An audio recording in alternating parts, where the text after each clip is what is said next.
नमस्कार, मी नाना आहिरे. आवाज in news Marathi चॅनलमध्ये आपलं सर्वांचं स्वागत करतो. बघूया आजची ठळक बातमी. मनमाड लोहमार्ग पोलिसांची मोठी कारवाई. गुन्ह्यातील सोने चांदी आणि रोख रकमेसह 80 लाखाचा मुद्देमाल केला हस्तगत. 2 संशयितांना केली अटक तर एक फरार आरोपीचा शोध सुरू. मुंबई पंजाब मेल या गाडीने प्रवास करणाऱ्या एका व्यापाऱ्याची मोठी रोख रक्कम आणि सोन्या चांदीचे दागिने असा 91,34,295 रुपयाचा मुद्देमाल असलेली बॅग चोरीस गेली. या प्रकरणी मुंबई लोहमार्ग पोलीस ठाण्यात गुन्हा दाखल करण्यात आला.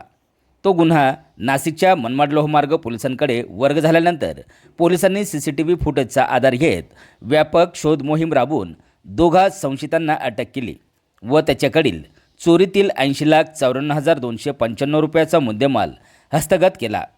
या गुन्ह्यातील 2 आरोपींना 3 दिवस पोलीस कस्टडी देण्यात आले असून एक जण फरार आरोपी राजू परिहार याचा पोलीस कसून शोध घेत आहेत.